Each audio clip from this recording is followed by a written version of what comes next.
The gala at the Metropolitan Opera House was a sea of shimmering silk, expensive champagne, and the kind of power that usually stays behind closed doors. At the center of the VIP balcony sat Elena Vance, the Iron Widower of the Chicago Syndicate. She was breathtaking, dangerous, and currently the most wanted woman in the underworld because she held the encryption keys to a billion-dollar offshore network. Sitting across from her, looking like a retired diplomat in a perfectly tailored tuxedo, was Frank Costello. The orchestra below was playing Verdi, but the real performance was happening at this table. Elena sipped her vintage Krug, her eyes locked on Costello with a predatory sharpness. She had a silenced Beretta in her clutch bag and 4 professional hitters disguised as waiters circulating the room. She thought she had him. She thought she was the one holding the auction for his life, but then, as she tilted her glass for the final drop, something solid clinked against her teeth. She paused, her brow furrowed, and poured the remains of the golden liquid into a white linen napkin. There, glistening under the crystal chandeliers, was a single, gold wedding ring. Elena's breath hitched. She didn't need to look at the inscription to know what it was. Her hand began to tremble, a rare crack in her icy composure. She looked up at Costello, who was calmly peeling an apple with a small silver knife. His face a mask of absolute serenity. "You're a long way from home, Elena," Costello said, his voice a low, melodic rasp that cut through the operatic music like a razor. "And it seems you've lost something very precious. I believe that belongs on your husband's finger. The husband you haven't seen since you stole the Genovese keys and vanished. If you are watching this and you think Costello just performed a cheap magic trick, then you are missing the total surgical destruction of a human soul. Most bosses would have sent a hit squad to take those keys. But Frank Costello? He performs a domestic audit. He finds the one thing you care about more than power, and he puts it in your drink to show you that nowhere, not even your most private memories, is safe from him." How did Costello get the ring off a man who was supposed to be in a federal witness protection program? Why did Elena's for assassins suddenly stop moving when they saw her face go pale? And what is the double vow strategy Costello is about to reveal that will change the fate of the Chicago Syndicate forever? Hit that subscribe button right now to join the masters of psychological warfare. Like this video to show you recognize the Prime Minister as the true architect of loyalty. And I want you to go to the comments right now and type ring in all caps. Let's see who understands that some debts are paid in gold and others in blood. Now, let's go back to that balcony, where the music was about to stop. Elena stared at the ring, the gold reflecting the flickering candlelight. "Where is he, Frank?" she whispered, her voice stripped of its iron authority. "Vito told me he was safe. He promised me that if I delivered the keys, Julian would be protected. He's under 24-hour guard." Costello finally looked at her, his grey eyes as cold as a winter morning in the Atlantic. "Vito Genovese sells shadows, Elena. I buy the light. Your husband wasn't under guard, he was under surveillance. The men at his door weren't protecting him from me, they were holding him for the highest bidder. And tonight, I didn't just outbid Vito. I foreclosed on him." Costello leaned forward, the smell of his expensive cologne mixing with the metallic tang of Elena's fear. "Julian didn't give me this ring because I tortured him. He gave it to me because I showed him the truth about your business trips to New York. He thinks you're the one who sold him out." The psychological weight of the statement hit Elena harder than a bullet. The Iron Widow was falling apart in front of 1,000 people. She realized that Costello hadn't just found her, he had dismantled the foundation of her loyalty. She looked at her waiters, the hitters she had brought for protection. They were standing perfectly still, their earpieces silent. One of them caught her eye and slowly shook his head. They weren't her men anymore.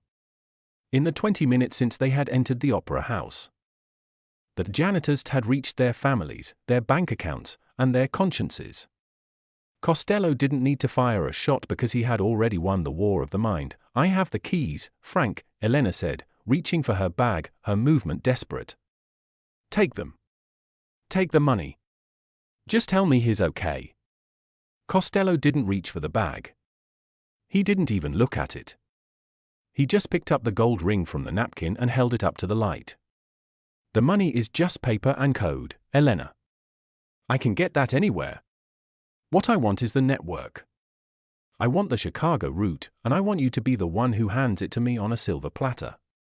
He slid the ring back across the table, but this time, he didn't put it in a glass.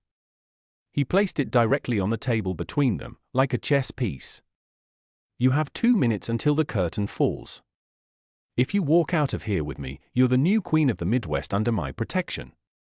If you stay here, those 4 men who were supposed to be your guards will become your pallbearers. The genius of Costello's move was that he gave her a choice that wasn't really a choice. He had audited her marriage, her crimes, and her guards, and he had found the singular point of failure. He didn't use a gun to corner her, he used a symbol of the very life she was trying to protect. Elena looked at the ring, then at the man who had effortlessly hijacked her life in the middle of a crowded theater. She realized that Frank Costello wasn't just a boss, he was a force of nature that operated on a level beyond violence. He was a man who understood that if you control a person's heart, their hands will follow. As the final notes of the opera echoed through the hall and the audience erupted into thunderous applause, Frank Costello stood up and offered his arm to the most dangerous woman in Chicago. Elena Vance, the woman who had outsmarted the feds and the Genovese family, slowly stood up and took it. She left the silenced Beretta in her bag and the billion-dollar keys on the table. She didn't need them anymore. She was now a part of the Prime Minister's cabinet. As they walked out of the VIP balcony, the fourth waiters fell in line behind them, their faces expressionless, their loyalty now redirected to the man in the grey tuxedo. Frank Costello led her out into the crisp New York night, where a black limousine was waiting. He didn't look back at the theater. He didn't look back at the chaos he had left behind. He simply closed the door and whispered to the driver, "Take us to the pier. We have a reunion to attend." Elena sat in the dark, clutching the gold ring in her palm, realizing that while the world thought she was a player, she was just another soul Frank Costello had audited and found a way to own.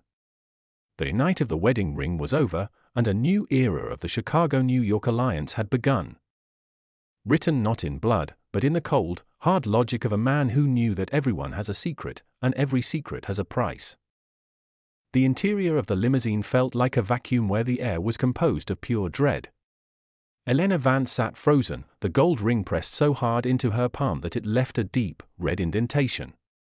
She looked at Frank Costello, but he was no longer the polite diplomat from the opera house. He was the auditor, and she was a debt that was about to be settled. The city lights flickered across his face, casting long, sharp shadows that made him look like a statue carved from midnight stone. "You're wondering how I found him," Costello said, his voice a low, rhythmic vibration.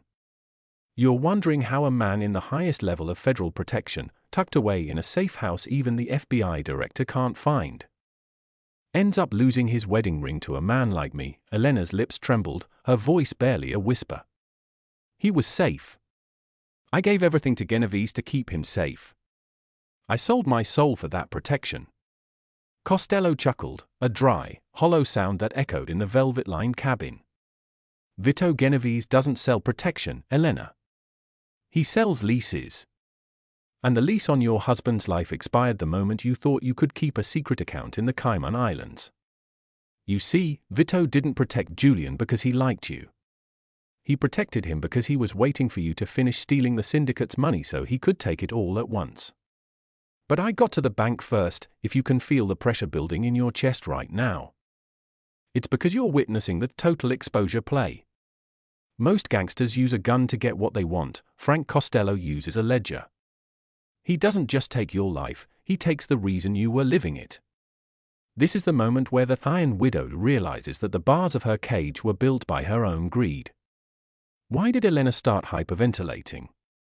What was the real truth about Julian's protection? And what is waiting for them at the end of this dark ride that will prove Costello isn't just a boss, but a god of the underworld? Hit that subscribe button right now to join the elite who understand the invisible strings of power. Like this video to show you recognize Costello as the true Prime Minister of human secrets. And I want you to go to the comments right now and type "liar" in all caps. Let's see who knows that in this game, the biggest lie is the one you tell yourself. Now, let's go back to the PA, where the fog was hiding a ghost. The limousine pulled onto a private pier in the shadow of the Brooklyn Bridge. The sound of the waves crashing against the wooden pilings was the only music now. A single, black-clad figure stood by the water's edge, the janitor. And beside him, tied to a chair with a hood over his head, was a man. Elena stumbled out of the car, the gold ring falling from her hand into the mud. "Julian," she screamed, her voice breaking. She ran toward him, but the janitor stepped in her path, his hand resting on the hilt of a knife. He didn't move. He didn't have to. The authority in the air was absolute. Costello stepped out of the car, lit a fresh cigar, and walked slowly toward the hooded figure. "You told your husband you were doing this for him, Elena. You told him that the money was for your new lives together in South America. But Julian is a smart man. He started asking questions. And when he found the flight tickets, one ticket, Elena, for a flight to Switzerland in your name, he realized the truth. You weren't saving him. You were using him as a distraction while you planned your solo escape." Costello pulled the hood off the man's head. It was Julian, but he wasn't crying. He wasn't begging. He looked at Elena with a cold, dead stare that was more painful than a bullet. "Julian." "I can explain," Elena sobbed, her knees hitting the wetwood of the pier.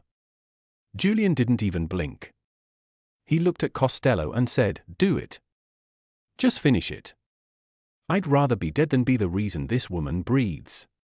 The silence that followed was absolute. The Iron Widow had lost the only thing that made her human. Frank Costello had audited her heart and found it bankrupt. He stood over them both, the smoke from his cigar swirling in the salt air. "I don't kill people who are already dead inside, Julian," Costello said softly. "And I don't kill people who are still useful to me." "Elena," Costello reached down and picked up the gold ring from the mud. He wiped it clean with a silk handkerchief and handed it back to Julian. "Tonight, you leave New York. My men will take you to a place where Elena can never find you. You'll have a new name, a new life, and enough money to never look back. But the price is your silence. You never speak to the feds, and you never speak to the Genovese. You simply cease to exist." Julian took the ring, stood up without looking at his wife, and walked toward a waiting boat in the shadows. He didn't look back once. Elena was left on her knees, watching the boat disappear into the fog. She had the billion-dollar keys in her bag. She had the power. She had the reputation. But she had absolutely nothing left. Costello walked over and stood behind her, his shadow looming over her broken form. "Now, Elena, we talk about your debt to me. You are going back to Chicago tomorrow. You are going to use those keys to move every dollar into my accounts. You will continue to run the syndicate, but every order you give will be written by me. You will be my ghost in the Midwest. If you fail, or if you try to run again, I won't kill you. I'll just send Julian's new address to the Genovese hit squads." The genius of Costello's move was its perfection. He had saved Julian to use him as a permanent hostage. He had broken Elena's spirit so completely that she would never dare to betray him. He had taken over the Chicago syndicate's entire financial infrastructure without a single drop of blood being spilled on the pier. He had audited the situation and turned a chaotic mess into a streamlined, profitable machine. Costello turned his back on her and walked back to the limousine. "The driver will take you to the airport, Elena. Don't bother saying goodbye to the city. New York is done with you." As the limousine sped away, Frank Costello sat in the back, pouring himself a final drink. He looked at the city skyline, the lights of the skyscrapers reflecting the immense power he now wielded over two of the biggest cities in America. He had audited the law, he had audited the mob. And he had audited love itself. He found that all of them were just variables in an equation he had already solved. He leaned back, took a long drag of his cigar, and felt the quiet satisfaction of a man whose ledgers were finally perfectly balanced. The night of the wedding ring was over, and the Prime Minister was now the king of the road.